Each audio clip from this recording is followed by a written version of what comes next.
Soy la muerte. Soy aquel que trae consigo un presagio de muerte.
Hola, hola, ¿cómo están? Hola, profe, buenas. ¿Qué tal? ¿Qué tal? Buenas noches, ¿cómo están todos? Bien, Todo bien, profe. Hola, profe, bien. todo tranqui. Ya arrancamos, denme unos minutitos que estoy incorporando gente, ¿sí? Así de paso no nos interrumpen cuando estemos, cuando estemos intercambiando, porque si no, es un lío. Wow, qué de gente. 29. Lucas Brizuela, presente, me dice. Ahora y siempre. Sonó así como un... María y Jessica presente. Bueno, bárbaro. Se ríe Lucas. Bueno, qué bueno ver algunas caras. Este es el segundo año que nos toca dar clases así, desgraciadamente. Bueno, creo que seguimos incorporando compañeros. Siguen más. Bueno, regalamos algo acá, parece que hay gente. Hola, profe. Bueno, primer mensaje pastoral, si se quiere, de esta noche es que se cuiden mucho, todas y todos y todes, porque bueno, en vez de estar mejor que el año pasado, estamos peor, evidentemente. Más de 35.800 casos, tenemos el sistema de salud colapsado. Así que bueno, a cuidarse y a cuidar a los demás, porque bueno, es una situación compleja la que estamos atravesando hasta que, bueno, hasta que podamos vacunar a más del 70% de la población. Y bueno, aparentemente van a llegar millones de vacunas, pero bueno, es un proceso que va a llevar nuestro tiempo, así que creo que lo último, antes de mirar, de estar con ustedes, aparentemente decretazo del presidente por 9 días, a ver si se puede bajar los casos que hay y darle un respiro a esta situación, ¿no? Así que vamos me parece que como una vuelta a fase uno, que esta vez se suma Capital Federal, a cerrar las escuelas por fin y de una vez, que ya le costó la vida a más de una docena de docentes, esa política criminal que tiene el gobierno de la Ciudad de Buenos Aires. Bueno, Profe, igual yo trabajo en un colegio especial acá en Quilmes y los colegios especiales están abiertos. mire usted, no sabía. Que dice que el decreto no contemplaba especial Ah, y tendrían que haber empezado el 15 de mayo o el 5 de mayo y empezaron el lunes pasado. mire, usted Es sabe que privado igual. mi padre trabaja en un colegio especial hace más de años y en un taller y está trabajando online, así que bueno, pensé que también había parado todo el mundo, que el Sí, decreto... hacen Quizás lo de su padre una... sea por la edad. Quizás. Puede ser, sí. Y pues tiene ideas feas aparte, se ve peleando con la gente y todo. Debe ser para eso. Bueno, Ahora sí, ahora creo que ya no llega nadie más. Estamos todos ahí. Bueno, un gusto. Creo que me había presentado por la clase y ahora me presento en vivo. Bienvenidas y bienvenidos a todos porque, bueno, es una alegría que haya gente del otro lado siempre y con ganas, con entusiasmo, con deseos de seguir aprendiendo y dedicarse a esta tarea tan noble que es la educación pública. Así que bueno, bienvenidos y la mejor de la suerte para este año. Y bueno, vi que están, que hay un grupo diverso, rico, grande y diverso este primer año de historia. Yo conozco a algunas estudiantes que han sido, Hola, profe. que han tenido la mala suerte de tenerme como profesor en otra materia o en otros Acá. años. Bueno, Cristian, ahí está, muchas profes que este año se incorporaron a seguir estudiando, cosa súper, súper loable. Así que bueno, bienvenidas también. Y bueno, ¿qué va a hacer? Es lo que hay en el ambiente. Toca lo que toca, en la rueda loca. Así que bueno, bueno, y capaz que algún que otro estudiante que lo he conocido durante el año, durante otras cursadas, pero sé que hay un par de colegas que están aquí en esta aula y bueno, que sinceramente este es un espacio abierto al diálogo, a la conversación y que tengan el despojo y el despacho a su gusto para colaborar, por brindar sus miradas, que van a venir muy bien. Siempre pasa bueno, está bien, ahí estamos incorporando gente. Que bueno, le decía sobre los colegas que bueno, importante que estén, que apuesten a hacer otra carrera más en su vida, seguir capacitándose. Y bueno, que espero que aporten con su palabra, con su mirada a este espacio que es entendido como un espacio abierto al diálogo y a la conversación. Sobre todo porque, bueno, ya han tenido la posibilidad de cursar materias que tienen que ver con el universo de la pedagogía y de la didáctica. Y esta es una materia, les cuento un poco. Bueno, ya saben que soy profesor en historia y yo me hice una especialización, me especialicé en didáctica de la ciencia de las ciencias sociales, en didáctica de las ciencias sociales. Y actualmente sigo, bueno, estudiando, ¿no? Me encanta estudiar, quiero ser un cadáver sabio. Y ¿qué más decirles? Esta materia que dio por llamarse perspectiva pedagógica o didáctica justamente involucra una mirada que le da el corazón de las ciencias sociales, en especial a estas dos materias, a la pedagogía y la didáctica. Materia que tiene correlación y correlatividad con perspectiva pedagógica didáctica 2, perspectiva pedagógica didáctica, creo que hay una tercera materia, se llama así, perspectiva pedagógica didáctica 3, si no me recuerdo. Bueno, es una materia que, si bien lo dictan los profes del campo de la ciencia y la educación, esta vez la dicta, en este caso especial, la voy a dictar yo, no porque eso sea nada especial, sino porque uno concursa, presenta propuestas y a veces gana y a veces pierde, en este caso gané, y puede defender una propuesta más inclinada, si se quiere, desde una perspectiva sociológica, histórica y social, donde vamos a abordar estas dos disciplinas, ¿sí? Así que, ¿qué tal, Rolón presente? Gracias por estar. ¿Qué decides? Esto parece esta pequeña salvedad y que tienen toda la posibilidad de aportar los saberes pedagógicos y didácticos que han recibido los profes en otras disciplinas, no tienen más que sumarse y abrir y compartir.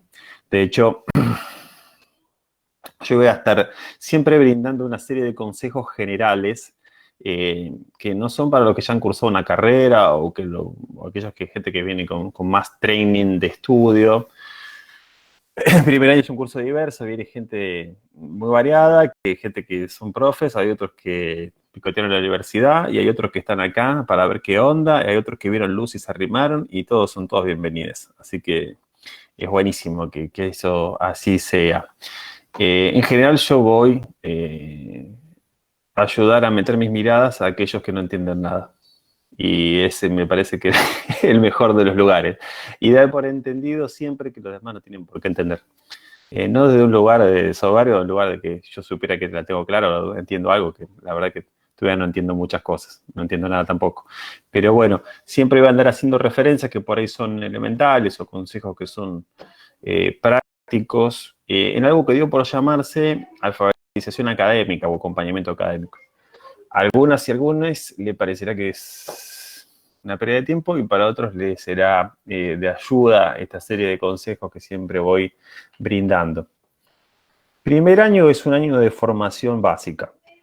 Es decir, nosotros somos picapedreros, hacemos estructuras que se van a montar y que se van a ir andamios, si se quiere, en el lenguaje de la psicología constructivista, como planteaba el ruso Vygotsky, que irán desarrollando y desplegándose en el transcurso de su carrera, ¿sí? Así que bueno, sin ningún acto de desmerecimiento, sino todo lo contrario. Creo que acá todos los profesores que estamos en el primer año de esta carrera tratamos de armar estas estructuras con ustedes, en diálogo con ustedes y que pensamos que les va a servir para potenciar su permanencia en la institución, ¿sí? Es un triunfo de la didáctica. Yo que odiaba la didáctica cuando era estudiante de historia.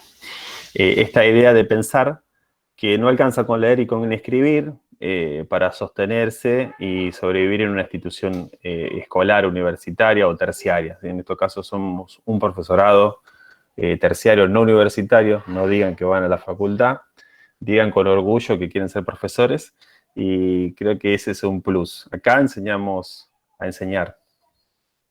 Aprenden temas, contenidos, sí, pero a la vez estrategias para enseñar. Así que eso es lo distintivo de un profesorado. Profesionales que tienen un dominio teórico y a la vez que tienen un dominio práctico, que tiene que ver con cómo enseñar lo que van aprendiendo. Esa es la primera cuestión de situarlos a ustedes en qué estudiantes de qué son. Son estudiantes de un profesorado y se forman como profesores. Y nosotros somos meros guías, mediadores y facilitadores de un determinado cuerpo de conocimiento, ¿sí? Ni más ni menos que eso. Lo digo para diferenciar, distinguir y valorar cada uno de los lugares que ocupamos. La universidad está orientada a la formación de investigadores y de profesionales liberales y los profesorados se dedican desde hace muchos años a formar profesores que enseñan un saber y que enseñan a cómo aprender ese saber. Y en eso sí que puedo ayudarlos a tratar de comprender esto que voy a pretender enseñar. Bueno, dicho esto, como primer consejo práctico,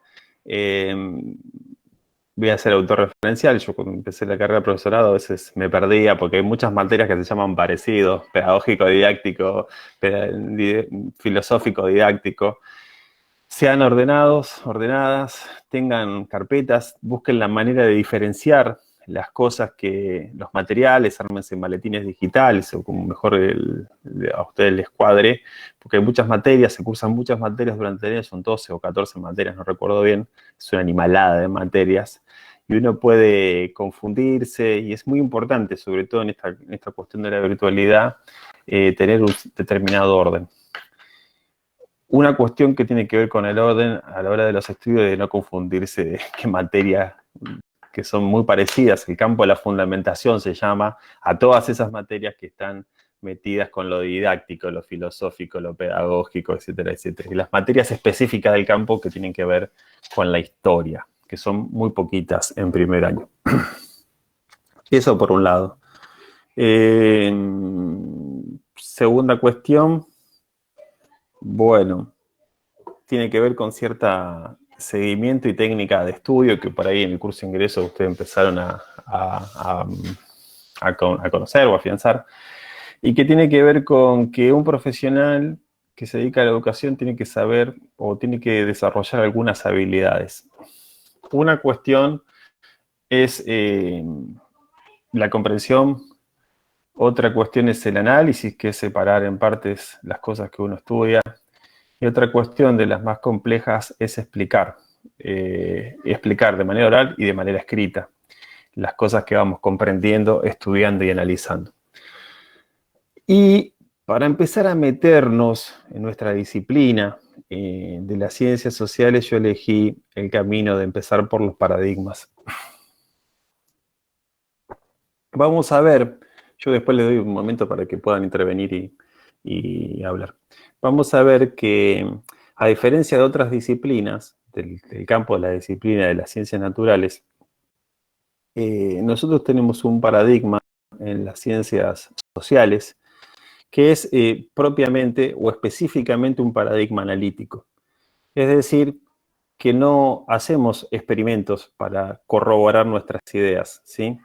Aunque algunos gobiernos y algunos gobernantes experimenten con las personas, en las ciencias sociales no hacemos experimentos.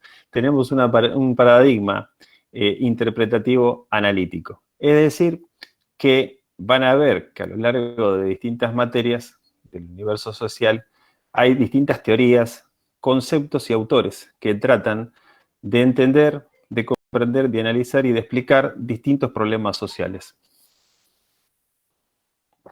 De allí la importancia de poder identificar quién me habla y desde qué lugar me lo dice, ¿sí? Vamos a ver que es importante, van a llover apuntes, bueno, ahora no llueven más apuntes, llueven cosas digitales, llueven apuntes digitales. Antes uno podía darle otra utilidad a los apuntes, no sé, mejorar el desnivel de un mueble, la pata de una cama, armarse una almohada, pero ahora, bueno, es todo digital. Van a ver que van a llover apuntes y que una de las estrategias que les propongo, otro consejo práctico, aparte del orden, tiene que ver con la cuestión del contexto, es decir, contextualizar a cada autor en su tiempo, ¿sí? Es decir, van a recibir muchos autores desde el campo de las ciencias sociales que les van a hablar desde un lugar distinto al contexto en que fue producido el texto. ¿Qué quiero decir con eso? Que uno lea a Foucault, que va a leer a Paulo Freire, que va a leer a Deleuze o a Guattari, o a un sociólogo, a Bourdieu o a Passerón, pero ellos están discutiendo y hablando problemas que les interesaban en su momento y en su época, ¿sí? ¿Qué hacen los docentes? Trabajar autores, referentes, para pensar otro tipo de problemas. Por eso es importante siempre contextualizar los textos, saber quién es el que habla y en qué momento habla y en qué momento lo dice. Si es un tipo que escribió hace 3 siglos o en el siglo XVI, como va a ser el caso de Amos Comenius, sí, ya lo citamos de entrada, a este famoso padre de la pedagogía y de la didáctica, ¿sí? Fíjense que un primer signo donde se ve el androcentrismo, o si se quiere el machirulismo, el lenguaje más moderno, es pensar que siempre en las ciencias hay padres y pocas madres, ¿no? Lo acabo de decir y me lo puse a pensar. Bueno, y eso habla acerca de una invisibilización de las mujeres en el campo de la ciencia. Yo no sé si recuerdan, pero había dado un taller con la licenciada Claudia Schaffer, la cual, aparte de ser una colega intachable, una profesional buenísima, y nos une un vínculo de cierta amistad y cariño. Así que por ahí, si algunos recuerdan ese taller, ahí andáramos con eso. Y también pensar esto, ¿no? Que creo que estaba presente en la clase, esta idea de pensar el género o la perspectiva de género en las disciplinas del campo de las ciencias sociales. Bueno, estábamos charlando un poco esta cuestión del paradigma. Decíamos que era un paradigma analítico, si se quiere, y explicativo, que intenta explicar los problemas que viven las mujeres y los hombres en el presente y en el pasado. De eso se ocupa las ciencias sociales en general, de estudiar la vida de las mujeres y de los hombres, los problemas que nos han acuciado en este presente y en el pasado. ¿sí? Con diferentes perspectivas y metodologías de análisis, ¿sí? Tenemos que el campo de las ciencias sociales es un campo muy abierto, muy amplio, muy poroso, que dialoga entre distintas disciplinas. De hecho, su título, cuando se reciban, bien qué lindo, yo les hablo del futuro, ¿por qué no? Va a decir Pereira Marcela, profesora en Historia, con trayecto en Enseñanza de las Ciencias Sociales, ¿sí? De allí que no solamente van a enseñar historia, sino que van a poder enseñar política, van a poder enseñar ciudadanía, van a poder enseñar sociología, van a poder enseñar antropología, etcétera, etcétera. Y alguna economía básica y de bolsillo también van a tener que saber, van a poder enseñar. Bien, entonces estábamos definiendo este gran campo de estudio, a diferencia del campo de estudio de las ciencias naturales. Dijimos paradigma y por ahí eso también es una construcción conceptual e intelectual, ¿sí?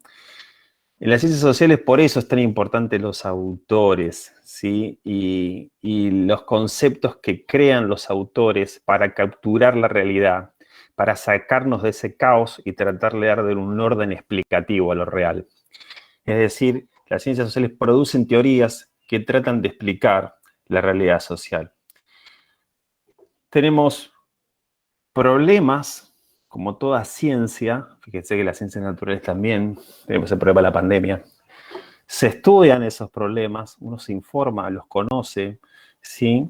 Trata de analizarlos, separarlo en partes, trata de comprenderlos, trata de explicarlos, esos fenómenos. La ciencia para salvarnos la vida y que no nos moramos todos antes de fin de año. Chiste medio negro, pero chiste al fin. Y las ciencias sociales lo que hacen es justamente tratar de explicar este orden de problemas que afectan la vida humana. También es un problema social el tema de la pandemia. Es un problema que tiene que ver con un paradigma, con un tipo de sociedad capitalista que depreda, que destruye el ambiente y que lo único interés que mueve y que es una lógica particular es esta lógica de la depredación, esta lógica de la acumulación cada vez desmedida y cada vez en menos manos, ¿no?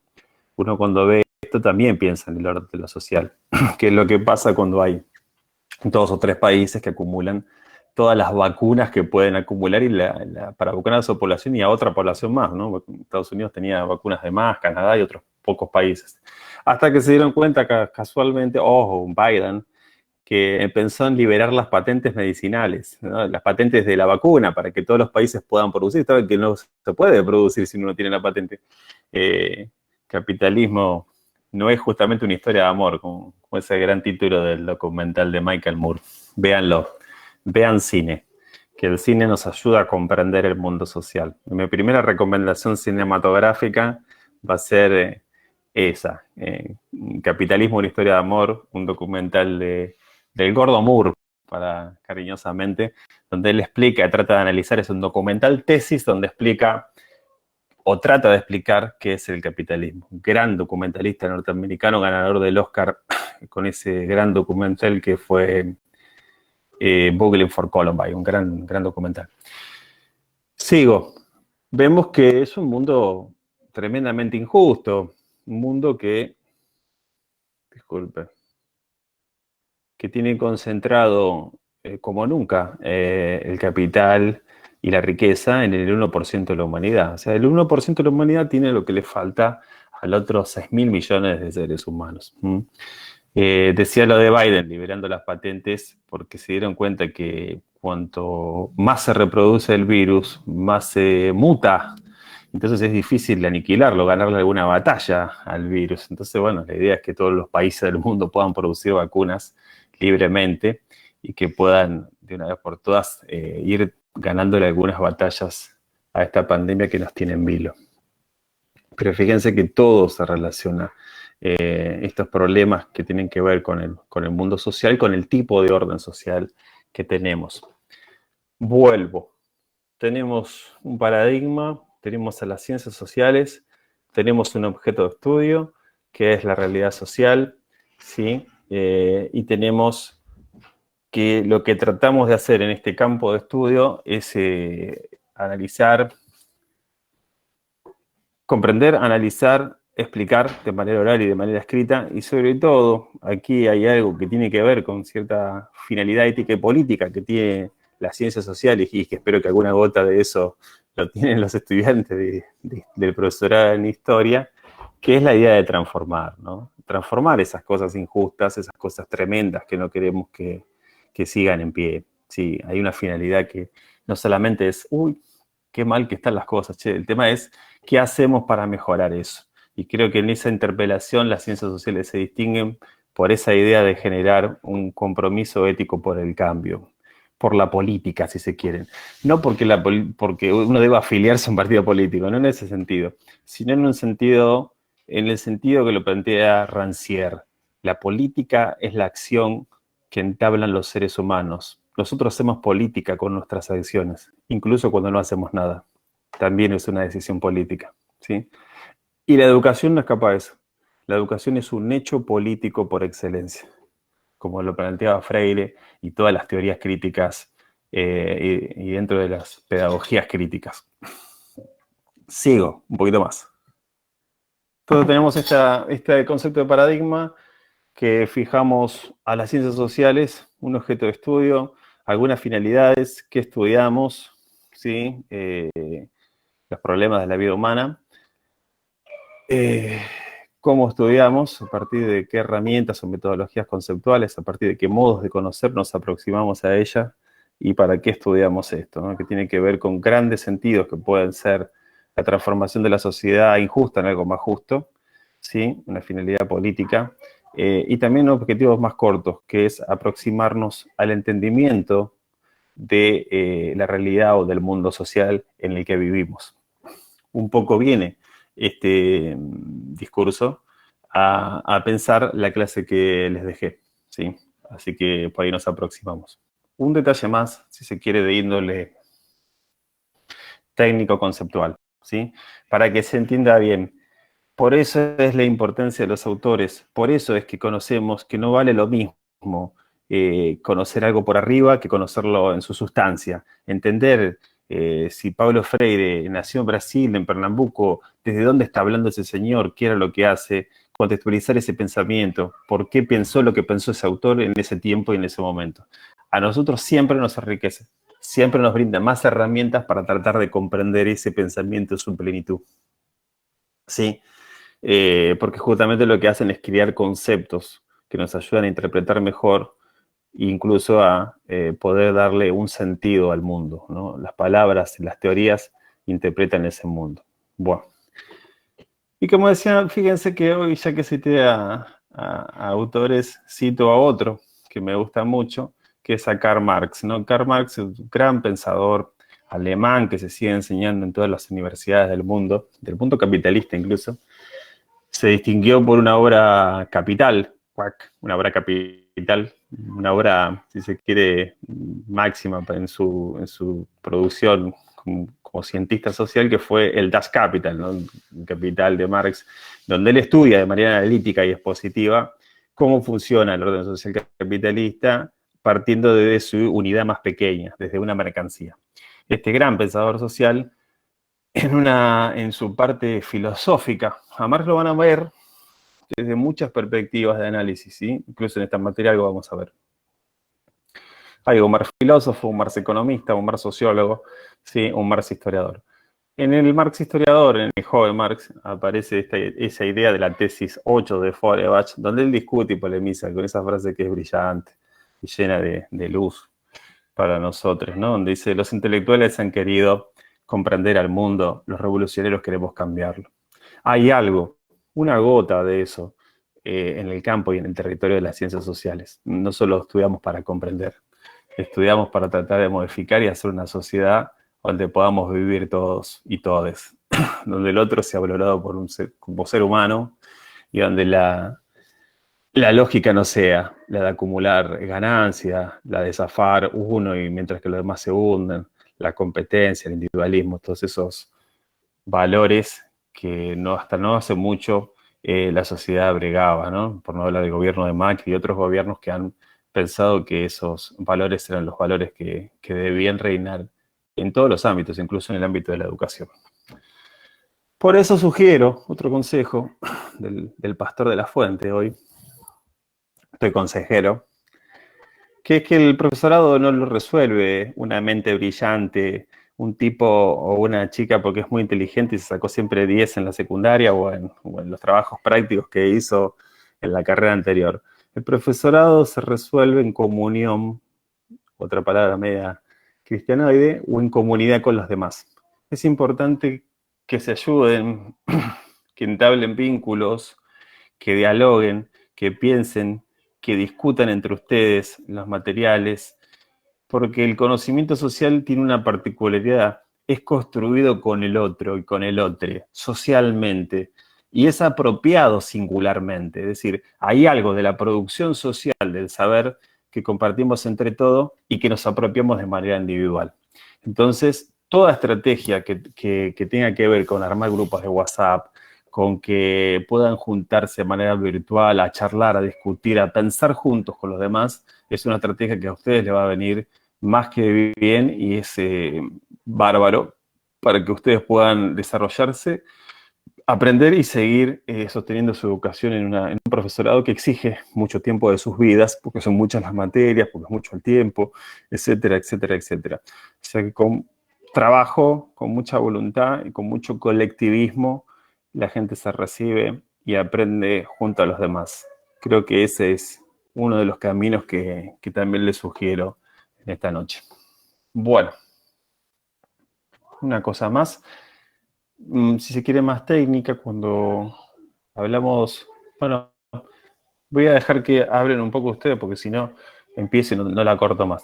Hasta acá, dentro de este discurso, y intentamos discurso como un conjunto de palabras, como presentación, si hay algo que quieran decir o que les pasó por la cabeza, las escucho y les escucho.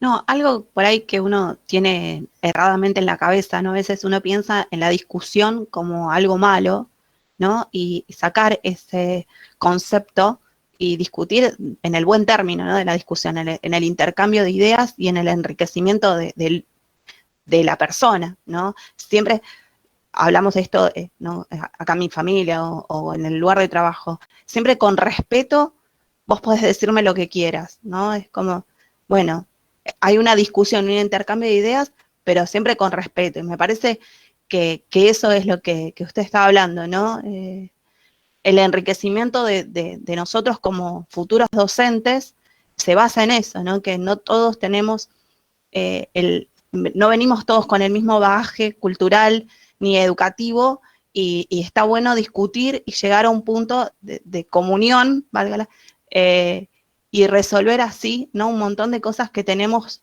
perdidas, y más como decía usted, que son muchas materias en esta virtualidad que nos cuesta un montón porque seguimos en casa, ¿no? Y no dejamos de lado las cosas que tenemos habitualmente, más el trabajo, y cuesta mucho la organización. Y está bueno esto de poder encontrar un lugar de decir, bueno, discutimos, resolvemos entre nosotros y llegamos o tratemos de llegar a un buen camino, un buen punto entre todos. Muy, muy buena, gracias Marcela por tu aporte, es cierto. Esta situación de virtualidad creó la ficción de tener más tiempo y no lo tenemos. El tiempo libre es una lucha, una conquista que tenemos que dar cada una de nosotras en nuestras casas para encerrar a nuestros hijos, para encerrar a las personas con las cuales convivimos, crear un lugar, un ambiente donde podamos estar y disfrutar lo que hacemos. Hagan una carrera acorde a su posibilidad, a sus tiempos y a sus necesidades, ¿sí? No compitan o no corran consigo mismo en una carrera para quedar con la lengua afuera en el sentido literal. Si no pueden cursar todas las materias, no renuncien. Sigan luchando, cursen menos. Algún día se van a recibir. Lo importante es aprender, no recibirse. Recibirse va a ser el producto final de haber hecho un recorrido que es una introducción a algo que es infinito, ¿no? Me parece que es otro consejo. Bueno, hoy estoy consejero. Dejo el lugar a la palabra a alguien más. Una cosa más, lo bueno de discutir a través de la tecnología es que uno no se puede ir a las manos, así que eso está muy bueno.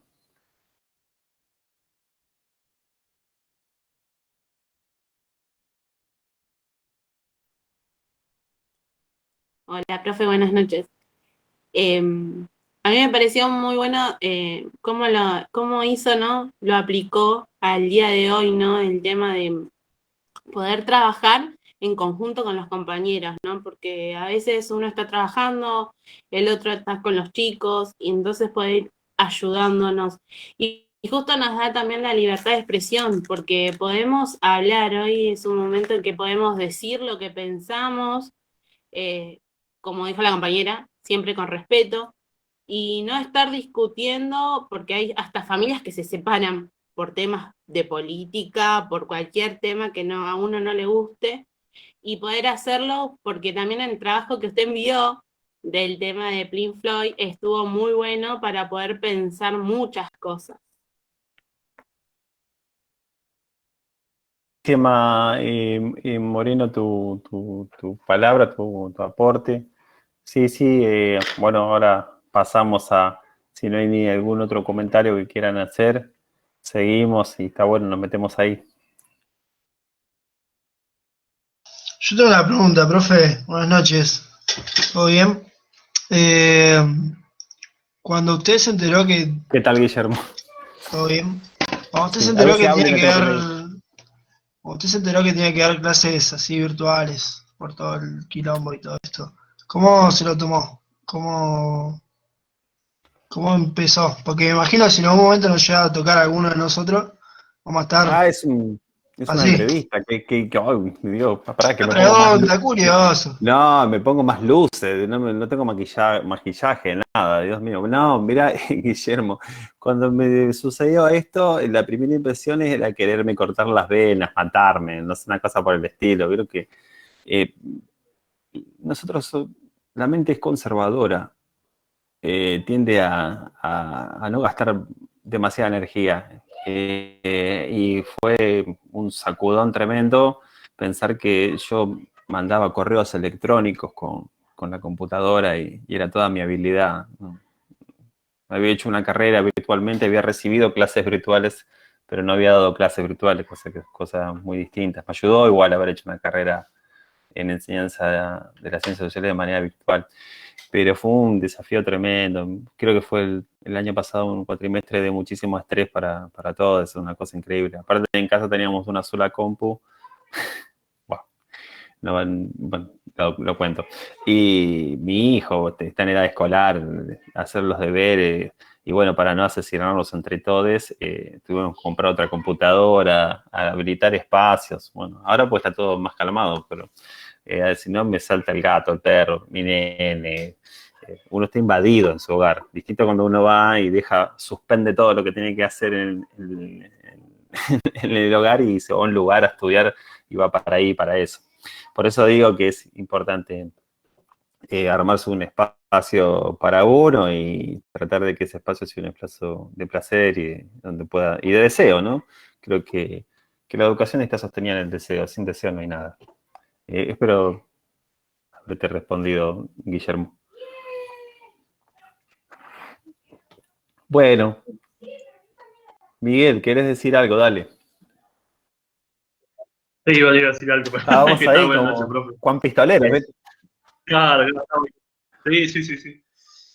No, que me gustó lo que expuso y esta cuestión, ¿no? Que como planteaba Freire, ¿no? De que todos tenemos un posicionamiento político y eso creo que es fundamental. Y después otra cuestión mal, eso creo que también tiene que ver cómo uno se tomó, o como muchos docentes se tomaron también esta cuestión de dar clases virtuales, ¿no? Porque en esta cuestión que usted planteaba recién de la ayuda, también está esta cuestión de la tecnología, porque no todos la dominan como se debería.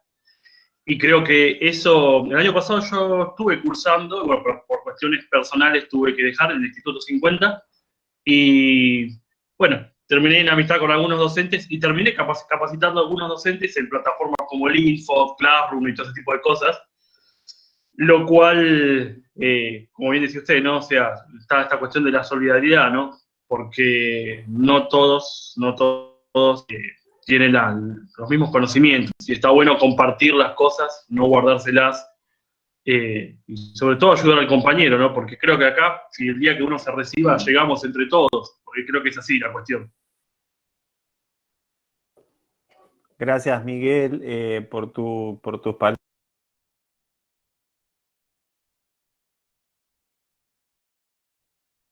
Gracias, Miguel. Profe, apaga el micrófono. Gracias, Miguel, Profe, no lo escuchamos. No, perdón. Que a veces me muteo y me olvido de desmutearme.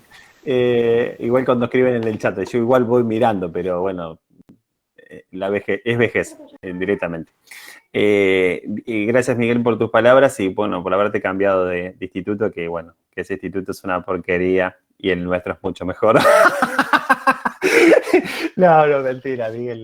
De eso doy fe. Porque yo cuando tuve como profesor ya estuve en el 104 años. No, eso no, la verdad que no tengo la menor idea de lo que ocurre en el 50, fue nada más un chiste localista, medio así de... Yo hace ya casi 14 años que estoy dando clases ahí. No es el único instituto en que doy clases, doy en Solano, también hace muchos años, siempre me olvido, pero ahí también empecé en el instituto número 83 de Solano y en el instituto número 1 hace unos años nomás, Abuelas de Plaza de Mayo. Y en escuelas medias también enseño política y historia. Bueno, en fin, gracias, sí. Veo que tengo que elogiar públicamente ahora las intervenciones que han hecho, todas fueron muy buenas, de un muy buen nivel, y las que aún no lo ha hecho, no se hagan problema, igual comenten, no se dejen apabullar ni nada por el estilo, cada uno va a ir comprendiendo y entendiendo de a poco las cosas que vamos viendo y bueno, me sorprendió así muy buenas performances en sus intervenciones, tanto en el video de Pink Floyd, que un poco lo tomé pensando la clase, sí, que hablaba de un paradigma determinado, que ahora vamos a charlar un poquito más, y que tiene que ver con esta idea de pensar la producción de los sujetos como máquinas, ¿no? Acá una visión crítica en Pink Floyd, esa gran película de Walt, del director británico Alan Parker, gran director de cine. Vean todo lo que ha hecho ese hombre, desde el docu Evita, desde la película Evita, hasta Cenizas para Ángela, ese gran drama social sobre la revolución industrial inglesa, tremenda película. Trabaja el de Full Monty, que nunca me acuerdo el nombre, y otra actriz que es estupenda. Un drama increíble. De los irlandeses, ¿vieron? Siempre una historia triste, es una historia irlandesa. Y autor de esa gran película en contra del racismo que es Mississippi en llamas, otra gran película para pensar el racismo en el sur de los Estados Unidos. Y el deseo de estudiar de un negro, ¿no? De un afrodescendiente, un tipo que le estaba vedado, ¿no? Increíble, ¿no? Hasta la década del 70 no podían votar, vivían en el apartheid, una cosa increíble que eso haya sucedido en los Estados Unidos y que siga sucediendo de buena forma. Estados Unidos, el sur, sigue siendo igual de racista que de antaño. Pero bueno, sigamos porque si no terminamos más. Lo que sí, anoten las películas, eso sí, porque al fin de año tomo prueba de películas. Bueno, sigamos. Yo mencioné la expresión paradigma, me pongo un poco serio. Paradigma es una expresión tomada del vocabulario de Thomas Kuhn. Thomas Kuhn fue un epistemólogo. Tengo anécdotas acerca de eso cuando era chico, que no sabía ni que existía la palabra, ni a qué se dedicaban los señores epistemólogos. Pero una vuelta, teniendo 18, 19 años, escuché a un epistemólogo, no entendía absolutamente nada de lo que dijo, salvo que episteme es conocimiento. Bueno, y los epistemólogos estudian el conocimiento, cómo se construye conocimiento a lo largo de la historia y del tiempo. Recuerdo que era joven, no tenía ni para preguntar, y la frase que inauguró la conferencia fue: el conocimiento es una relación con el tiempo. No me lo olvidé nunca. Está buena para tatuársela, yo no tengo ningún tatuaje, soy muy conservador. Y esa idea de pensar que el saber tiene que ver con el tiempo. Hay cosas que uno va entendiendo por aproximaciones. Y hay como las buenas películas o los buenos libros, uno los vuelve a ellos, vuelve a leer, vuelve a mirar y siempre encuentra capas nuevas, subtextos, tramas, subtramas y cosas más profundas que se le habían escapado cuando lo vio por primera vez. Así que el conocimiento tiene también que ver con el tiempo. Bien. Thomas Kuhn hace este concepto de paradigma para definir, él está preocupado por pensar y discutir cómo la ciencia construye conocimiento y cómo progresa. Y él dice que progresa a partir de saltos, de rupturas epistemológicas, ¿sí? Y define el paradigma como un conjunto de acuerdos, ¿sí? De ideas y de doctrinas que sostiene una comunidad de pensamiento.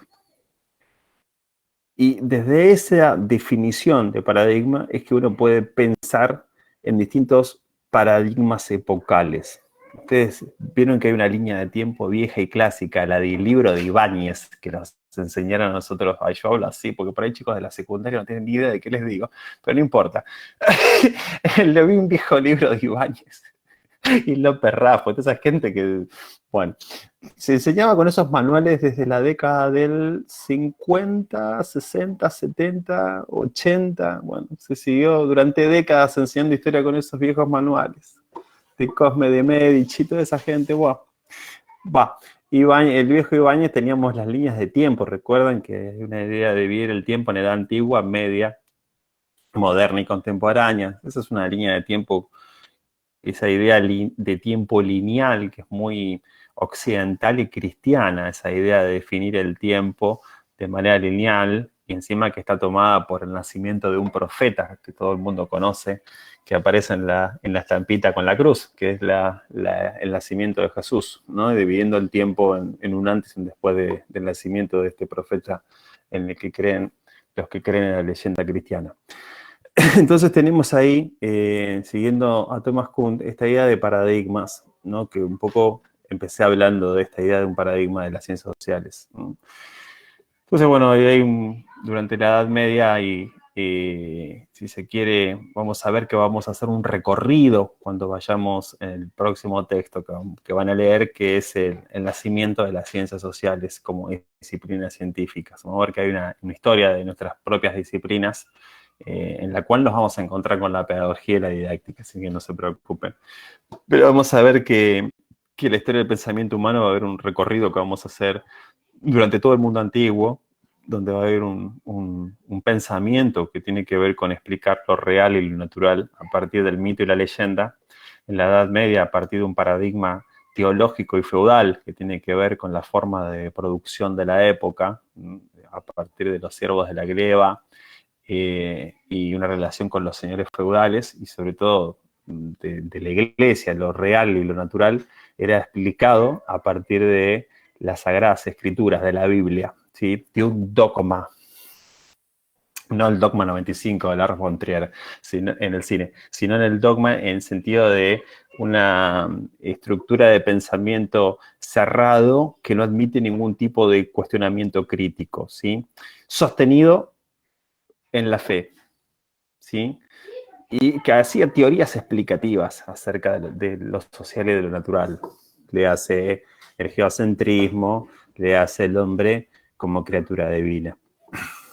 Y ese paradigma se va a empezar a descomponer, a entrar en crisis, como planteaba Kuhn, a partir de las revoluciones científicas del siglo XVI y el siglo XVII, con frases bellas y poéticas, como la de Galileo Galilei, un matemático italiano, que decía que el universo estaba escrito en lenguaje matemático y que solo a través de las matemáticas podemos descifrar su sentido. Es decir, ¿no? Esta idea de que la ciencia y los métodos que empiezan a desarrollar esta nueva forma de conocer, que ya no es ni el mito, ni la leyenda, ni la religión, ¿sí? Que se llama ciencia, necesita no de fe, sino de evidencias, ¿sí? Y esta forma de pensamiento está sostenida a partir de una metodología que tiene que ver con lo que planteaba Francis Bacon o Francisco Bacon para nosotros, que era la observación y la experimentación. De ahí vamos a ir a saltar un poco en el tiempo y vamos a ver la emergencia de nuestras disciplinas sociales durante el siglo XIX, a través del verdadero momento en que se consagra las ciencias naturales y que nacen como la hija pobre de las disciplinas, las ciencias sociales, la Cenicienta, el tercer fango mundano donde nos criamos nosotros las ciencias sociales, que va a ser el producto de grandes transformaciones y de la consolidación de un orden social nuevo. Si en el mundo antiguo teníamos esclavismo, en el mundo medieval teníamos feudalismo, en el mundo moderno y contemporáneo tenemos un nuevo mundo llamado mundo capitalista, ¿sí? Y ese mundo que empezó a conectarse y a unificarse y formar una economía mundo, como le llama Wallerstein, un sociólogo norteamericano, que dice que se forma un circuito económico mundial con la conquista de América, se va a desarrollar en su plenitud y ya indefectiblemente, después de trastabillar un poco, a partir de la Revolución Industrial y la Revolución Francesa. Vamos a tener un mundo, si se quiere, un mundo capitalista bien asentado, un mundo sólido. Y ahí me voy a meter con este texto que empezamos a leer, ¿sí? Un poco la ciencia social en este texto que les di y un poco el arte. No es posible construir una ciencia sin una estética y para nosotros es importantísimo la estética, es decir, el arte, es decir, una forma en que nosotros podamos recomponer el pasado muerto. Los modos de conocer, de acercarnos a ese pasado, las fotografías, el cine, el arte, nos permiten reponer ese pasado que no conocimos. Nuestro DeLorean, para viajar hacia el futuro, hacia el pasado. ¿Recuerdan la película de CMX? Volver al futuro. Es decir, y eso es importante, ¿no? Porque yo les dejé un texto que yo no sé si fue a ustedes, porque si lo hice me arrepiento mucho porque había hecho toda una gran descripción de los puntos que hacía referencia al texto. Espero no haber hecho eso con ustedes. Me parece que no hice eso, ¿no? Pero bueno, el texto de Gustavo Varela, que yo les dejé, tenía que ver justamente con empezar a pensar el mundo en que vivimos. De allí la idea de arrancar con este discurso, de pensar estos paradigmas y de llegar a esta idea de un capitalismo sólido. ¿Lo pudieron leer ese texto? Sí, ¿no? Muchos de ustedes sí lo leyeron y se situaron y dijeron cosas. A los que no, todo esto viene en clave de comprender ese texto. Y si alguien tiene alguna dificultad puntual, si quiere comentar algo de eso, escucho antes de decir yo algo.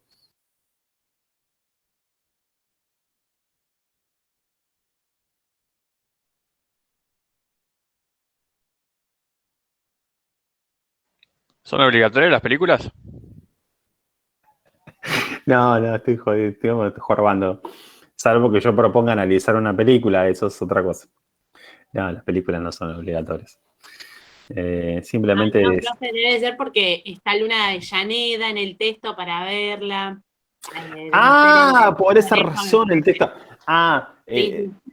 Les cuento un poco las condiciones de producción de ese texto que por ahí no está muy catalogado, ¿no? Es decir, ese texto está escrito por Gustavo Varela. Gustavo Varela es un filósofo argentino, un profesor de filosofía, docente, que es un tipo macanudísimo que si lo amas, le pagas un chorizo, viene a tu casa, a dar una conferencia, una charla, es una buena onda total, y que construyó ese texto en la clave de una capacitación virtual. Por eso tiene todas las marcas, los tips y ciertas ayudas didácticas que materializan lo que quiere decir. El contenido está revestido por cierta estética, por cierto acompañamiento didáctico, que no importa, vos si lees el texto vos lo vas a comprender igual, creo, poco, mucho lo vas a entender, pero lo otro ayuda a un poco a interpretar las preguntas que va disparando en distintas etapas en ese texto, que es un texto que tiene un tipo de escritura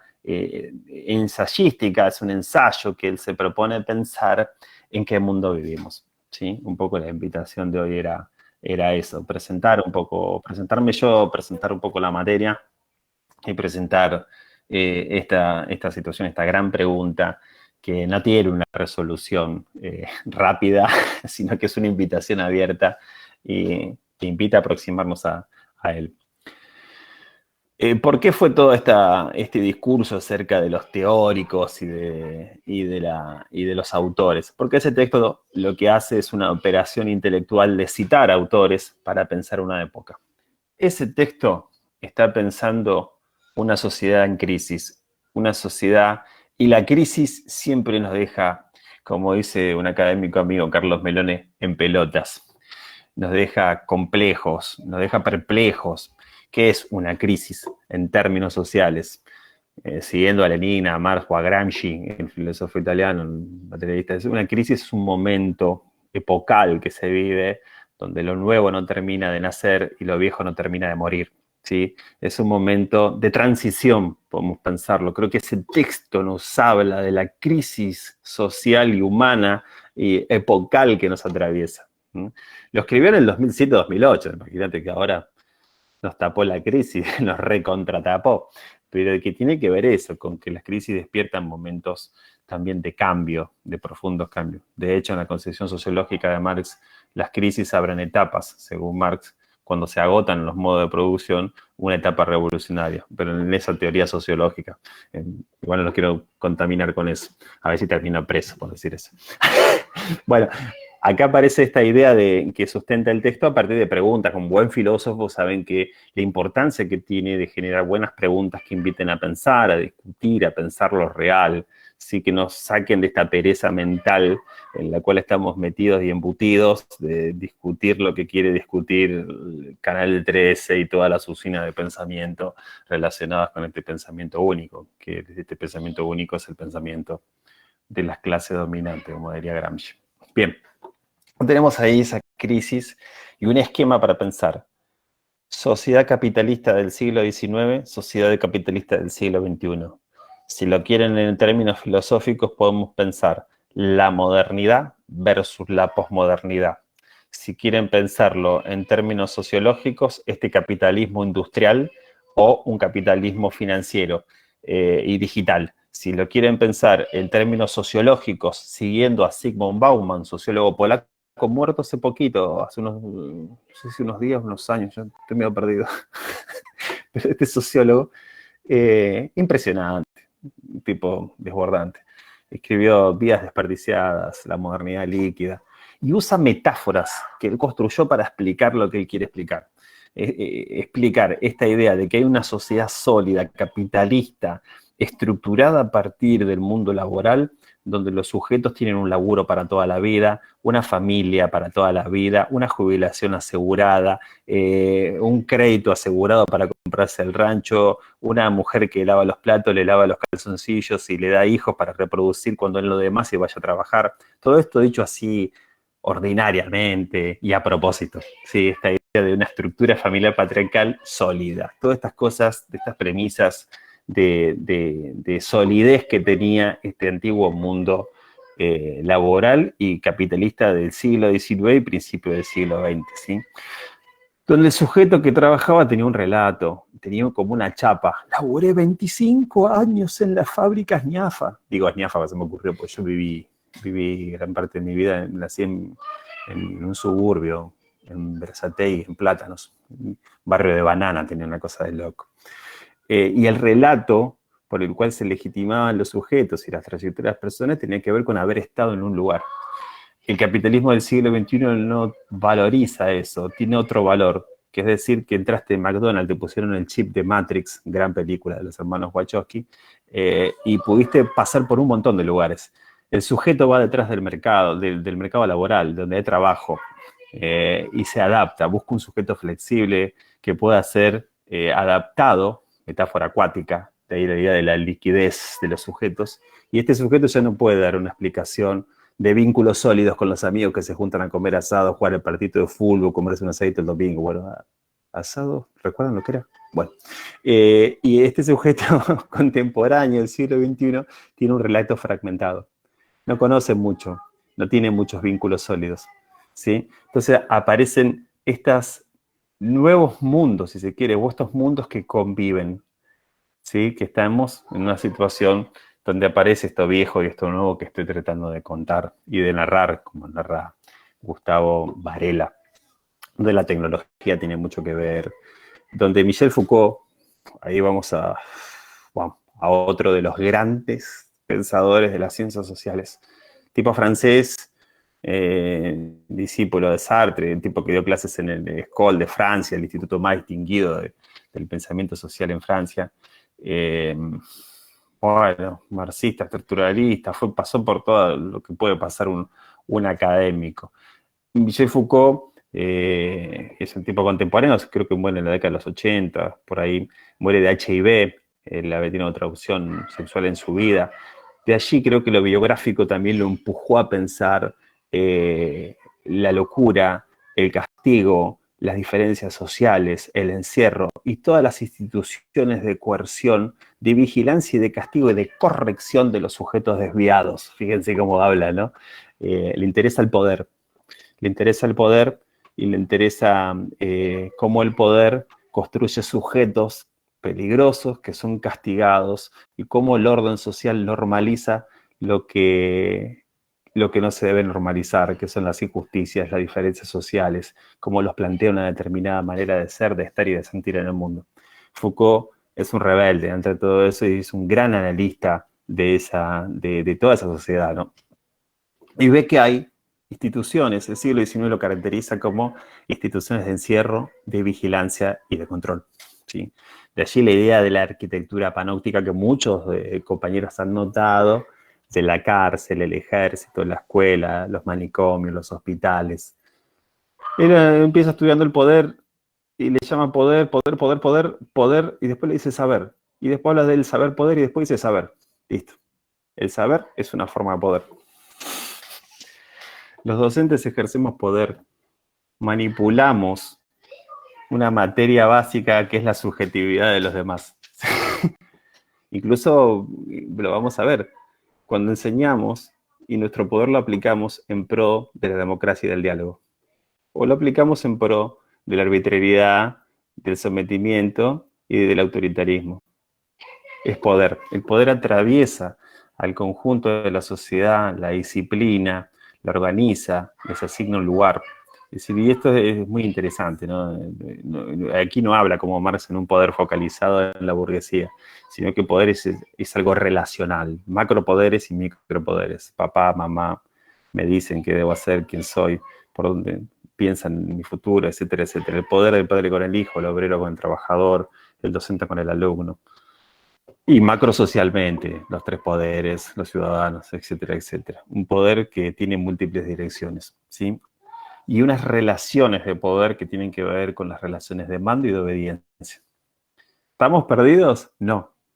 Los sujetos nos resistimos al poder. Estamos vivos. Y eso es buenísimo. Siempre nos resistimos. Incluso adentro de los guetos de Auschwitz y de los campos de concentración más soberbios y más inhumanos, en máquinas destinadas para aniquilar la existencia humana y hacer desaparecer una población, allí mismo, en ese corazón del infierno, la gente se resiste. Y eso es una luz de esperanza. Los seres humanos somos resilientes.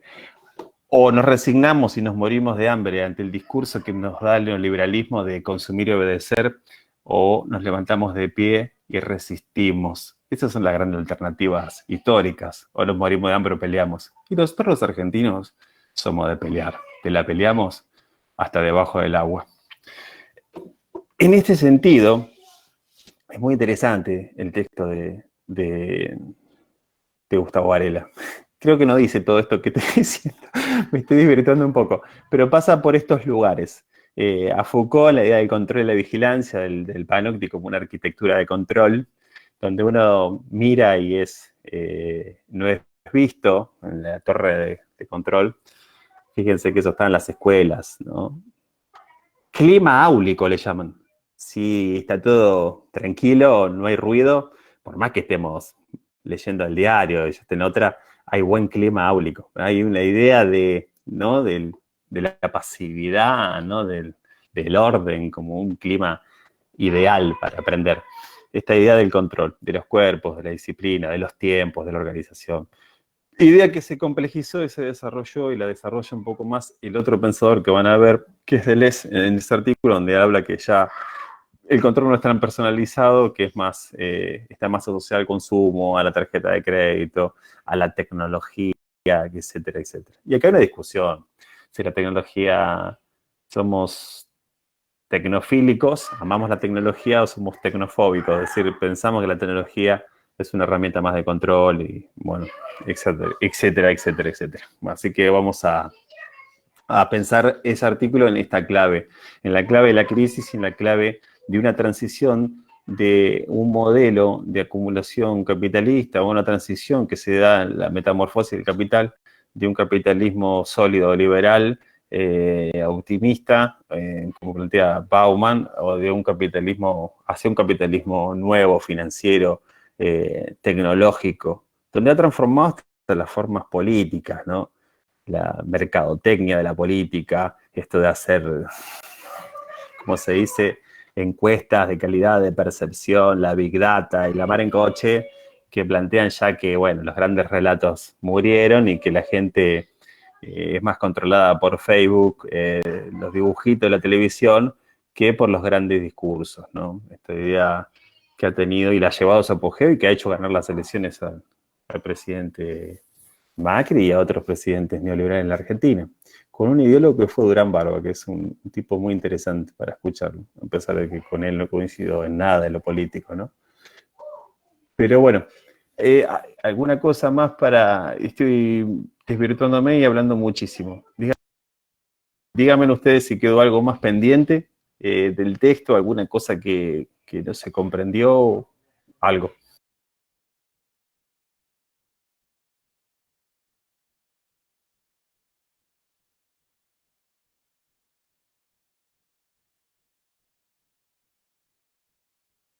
Una gran película sobre control es Equilibrium. Esa me la perdí, es de ficción, ¿no? Sí, pero habla de una sociedad justamente de tratar de controlar hasta los todas sentimientos, ¿no? Todas de las las grandes personas. distopías tienen que ver con eso, sí. Sí, está muy buena. Las distopías me encantan, me apasionan. En la literatura también aparece. Como 1984. Claro, Orwell, del 84, de Huxley, de El Mundo Feliz, y el gran poeta y filósofo y escritor, digo filósofo que escribe de maravilla, que es Ray Bradbury. Lean Fahrenheit 451, creo que es, si no me recuerdo. Estoy muy cansado ya. Fahrenheit es esa gran obra de Bradbury donde hay un estado que prohíbe los libros y los prende fuego. Maravilla. Bueno, por eso Equilibrium hace eso. Claro, perdón que no, ahí me perdí de alguien. No, dije Fahrenheit 451. Ay, gracias Miguel. Disculpen que es la hora de la noche. Así que, bueno, eso lo traía a colación por esta cuestión del control que veníamos charlando. Lo único que él lo pensó en 1950 y pico, esa idea, ¿no? Así que, bueno. Si no hay más que decirles, los voy a liberar y vamos a, no sé si les conté, pero un poco es una clase asincrónica y una clase online. Así que el próximo jueves recibirán una clase online acerca de, una clase asincrónica acerca del desarrollo de las ciencias sociales, esto que vine desplegando. Y dentro de 15 días nos juntamos para seguir charlando y viendo. Yo voy igualmente monitoreando el aula y interviniendo y aportando aquellas dudas y sugerencias y aportes que van haciendo. Fue un gusto conocerlos, en serio, los veo con muchas ganas, así que bueno, la próxima espero que conversen más ustedes, o si no. Disculpe, profe, una duda. Yo le entregué la tarea que mandó, Sí. se la entregué en la parte de trabajos, no en lo de en los comentarios que ustedes estaban poniendo, yo no me di cuenta de eso, después lo vi. No hay problema, o lo entregan por la pestaña de trabajo. Generalmente cuando pido comentarios comentan abajo. Cuando pido alguna entrega en particular, ustedes lo suben por la pestaña. Ahí tienen un Google yo no me Drive. había dado Y cuenta y bueno. Sí, hasta ahora no pedí nada, nada que me entreguen por pestaña, creo. Las próximas sí voy a ir acompañando la clase que viene con otras actividades que tal vez sí les implique algún análisis, alguna cuestión más profunda. ¿Sí? Así que... Profe, yo le quería comentar sobre lo mismo. Yo comenté así uno debajo de otro, pero queda como pendiente, si no la actividad. Buenísimo, no, ustedes no se hagan problema por eso, porque después voy a por ahí a los foros les saco el tema de tarea pendiente, pero el tema era que todo el mundo en 1 o 2 semanas pueda intervenir a partir de que va leyendo y va volviendo a pensar y puede volver a intervenir no solamente una vez o 2 veces, así que no hay ningún problema con eso. Un poco la idea de evaluación que tenemos en general es esto, es ir viendo cómo van haciendo este proceso ustedes, cómo van interviniendo en el aula y haciendo determinados trabajos. Y después vamos a proponer algún trabajo de integración final para cada tramo y eso va a ser la base con la cual van a ir acreditando el espacio. Así que bueno, si no hay más, me despido. Me están esperando para cenar y estoy recansado hoy. Así que bueno, les mando un abrazo grande y un gusto en conocerlos. Gracias, Buenas profe. Gracias por escucharlo. Chao. Buen fin de Aguante Chao, Quilmes. Quédate en casa. Buenas noches, profe. Quédate en casa. Chao, buenas noches. Chao. Buenas noches. Chao. Gustazo.